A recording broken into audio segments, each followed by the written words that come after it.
Hello, Banu. This is my feedback to your mock listening exam. First of all, before we start with the paragraphs, I looked at your notes. For the exam, the only thing we look at when we assess the notes is whether the final notes are sufficiently different than the first notes. So what you can do, yours are different a little bit, but what you can do is, the best way to do it is just really your first notes should be taken while you're listening to it for the first time or the second time or one of the first early times that you're listening to it. Imagine you're in a lecture hall with the speaker and they're mostly talking fast. You're not going to manage full sentences. A lot of it will be symbols, and you have used some of those. It will be arrows, abbreviations, symbols, all kinds of stuff, including even words in Russian. It doesn't matter. Basically, anything that can make your note taking faster, right? So it is understandable that it should be quite messy.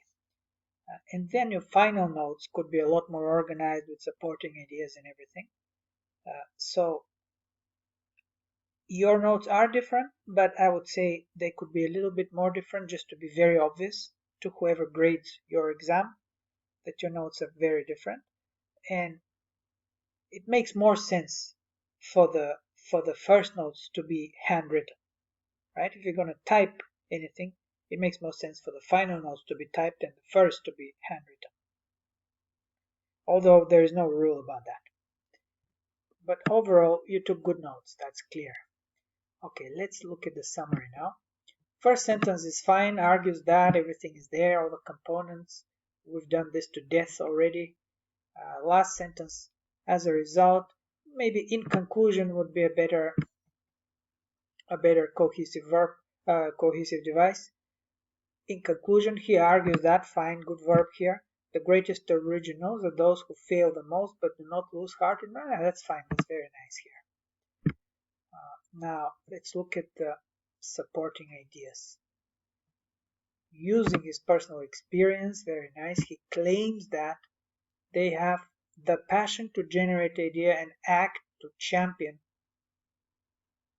But they have the passion to generate ideas and act to champion. But this is a little bit, just the verb forms here are a little bit ungrammatical. But I understand what you're saying.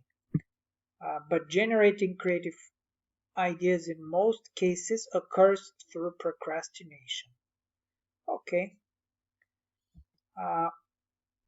Yeah, it's a very good sentence structure except for this part here. I'm not sure act to champion what, right? So you need to tidy this up. But I get it. He does argue that what looks like procrastination is actually part of the creative process, where creative thinkers are just germinating those ideas.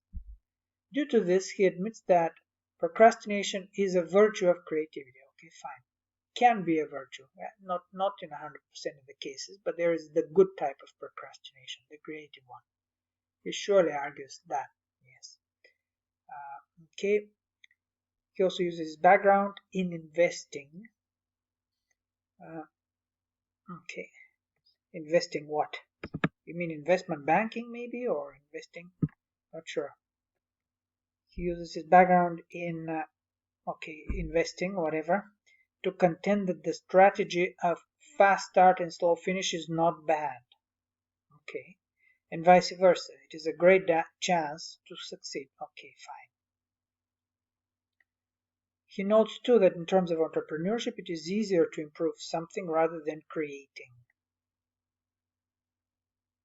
Yeah, I would expand here a little bit. Rather than start from creating something from scratch or something like that. But having seen the video, I know what you're talking about. Basically, a lot of those original thinkers, they're not, as he calls them, they're not first movers. They wait and see what's out there on the market, what products are available or services, and then they improve on them. Rather than creating from scratch, maybe you can make that a little bit clear. Okay. He emphasizes that we should not let doubts and fears take over us. Okay, fine. We need to take initiation. we need to take the initiative, right? Initiation means something else. Initiation is like a religious ritual in some cases. You're initiated into something. Or initiation doesn't have to be religious. It's something that you are initiated into. Sometimes it involves a ritualistic element.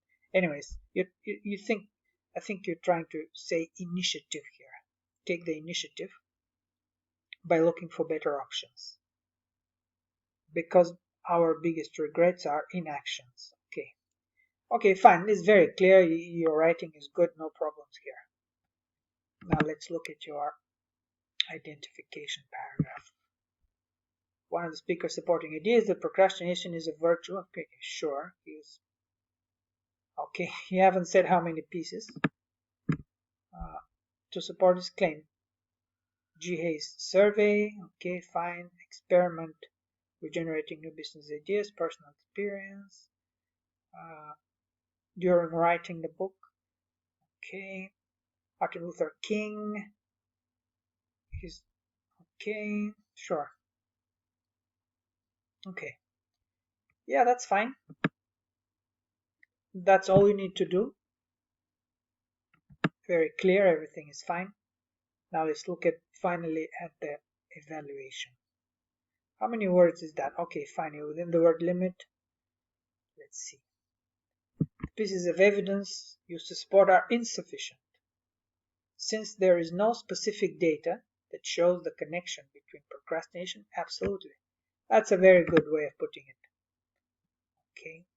It would be better to present okay, why not? An MRI of the human brain during generating? Sure. I don't know how long they're going to have to put you in that MRI scan during the process of procrastination. I don't know who will submit to this kind of thing. They may have to stay there for a few months, but okay, fine.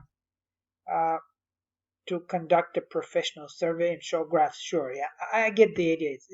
Basically, your way of coming at it is quite nice. He didn't have enough. He should have this, and that. I wouldn't go as far as putting people in an MRI scan, but that's just me. All pieces of evidence are relevant, okay, as they support the idea that procrastination is a virtue. The speaker tried to reference information, okay, to make it more interesting. Yeah, but here we're not talking about interesting. We're talking about relevant. So you have to show why they're relevant. And we're not talking about the entertainment value of it, right? So when you say all pieces of evidence as they support the idea that procrastination is a virtue, you're basically repeating the idea itself. See, you have to say a little bit more. Why is that relevant? And here you're saying that more relevant evidence would be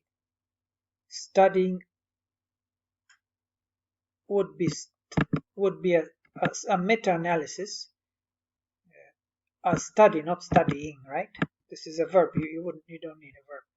Would be a study or a meta-analysis of the relationship between creativity. Yes, okay, that's very good.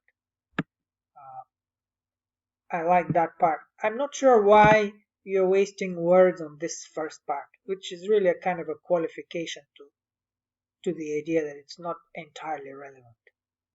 So you don't need to say that it's interesting and entertaining.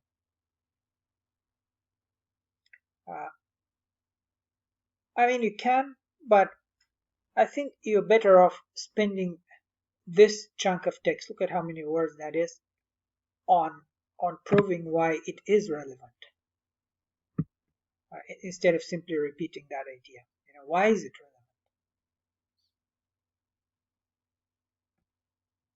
relevant? And in particular, you can talk about that survey, right?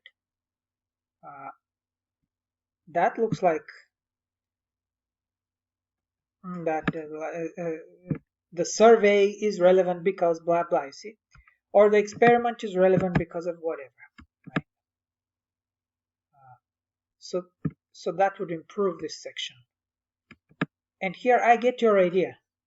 What you're saying is, look, this is a very entertaining speech, but really it could be more relevant if. That's a fine way of writing it if you had space. But here, you're so pressed.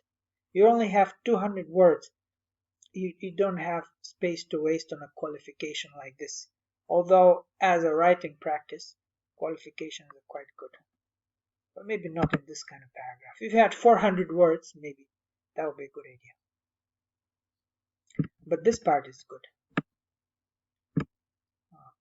The evidence is somewhat representative. Okay, the speaker used different types of information. Okay,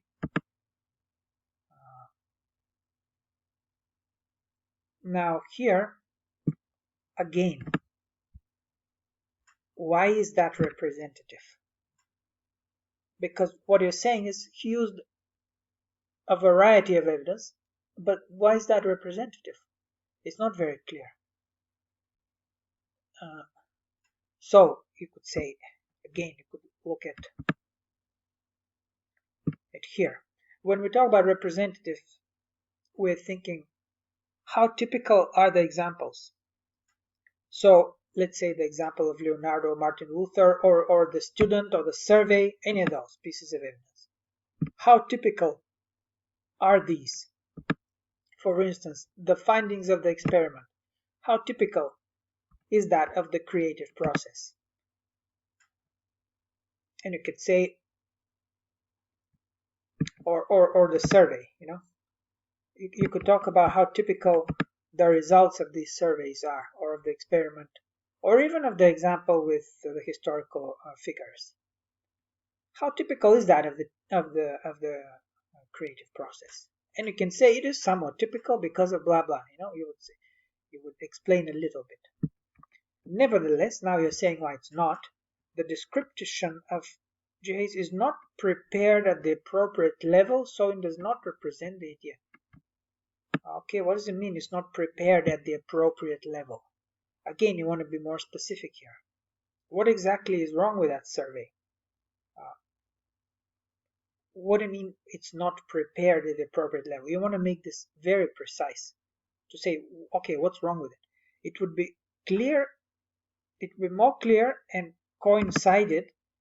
This was not, why coincided? To add data about companies which had a fast start, slow finish, but became successful. Okay, fine. So in other words, you're saying we need data.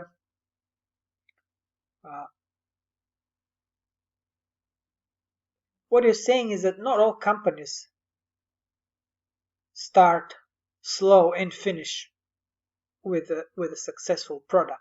So how typical is that example of a company or of a creative process or a business idea where you have to try 1,000 times till you get to the great idea? Is that really typical? Surely there are a lot of innovations where creative thinkers just come up with the idea from the beginning, and that's the idea. They don't have to wait, and they don't have to start slowly. So you can attack the representativeness along these lines. But overall, all of your paragraphs are quite good. So if you do something like that on the exam, you will do quite well. Okay, good luck.